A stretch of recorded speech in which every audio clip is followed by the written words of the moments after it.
Welcome to From Our Perspective. Today, I'm joined by attorney Megan Jury to discuss a complicated probate dispute.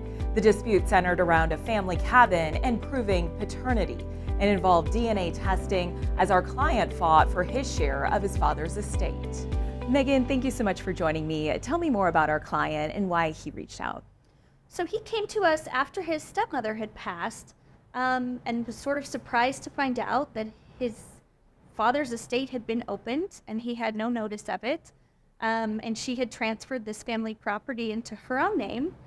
And then she had passed and it was now for sale through her estate. So he wanted to find out if he had any rights, if he was entitled to any share of the property from the father's estate, and what we could do in the stepmom's estate to help protect him.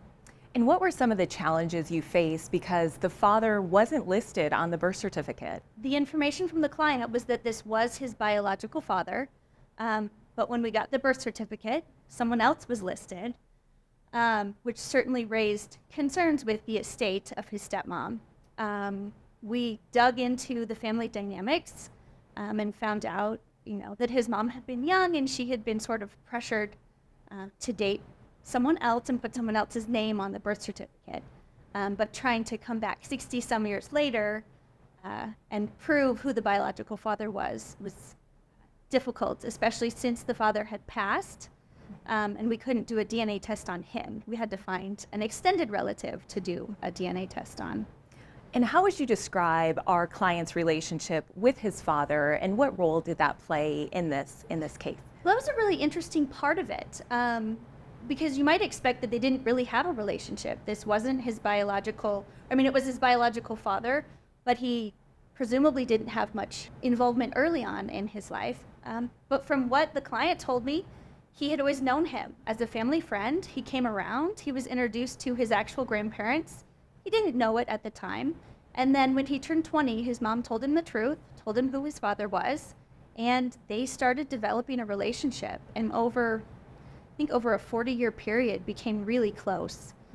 Did family vacations together, celebrated birthdays, holidays. So he was very involved in the lives of both his father and his stepmother.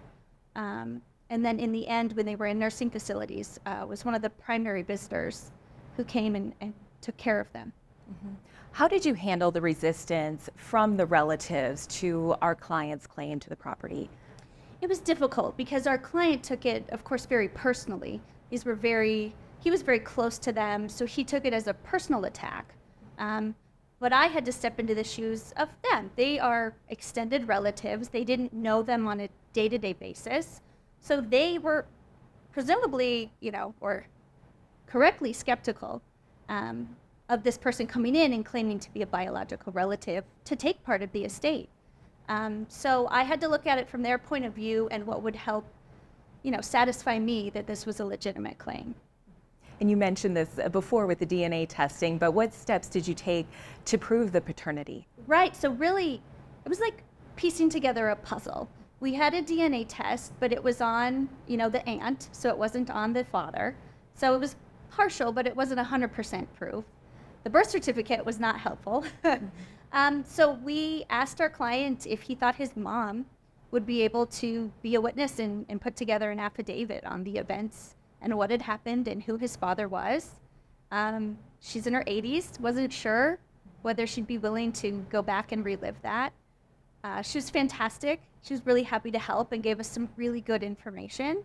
And then the client as well. As I said, they had developed an amazing relationship over 40 years. So he put together an affidavit of, their involvement in each other's lives with photos so that he could show the extended relatives, I've been involved, I've been here. Not only am I just a biological relative, but I was here for them and I was a part of their family. As well as pulling their obituaries, because he was listed as the son on the father's obituary and he was a pallbearer on the stepmom's. So just helping to piece together everything to paint the picture of the relationships. Yeah, and ultimately, what was the outcome of this case? We were able to reach a settlement for our client to receive his full statutory share. So he received the full share he was entitled to under the law. Yeah, that's great news. And what advice would you have for someone who might be in a similar situation? I mean, I think the first step is just to reach out to a lawyer and do a consultation. There's many moving parts in these cases, and so to have someone who can look at it from the different angles and see what rights you may have. Great advice, Megan. Thank you for sharing your perspectives. If you believe you have a rightful claim to a family estate, but you're facing challenges, don't wait to take action. Reach out to us for a case assessment on our website or give us a call.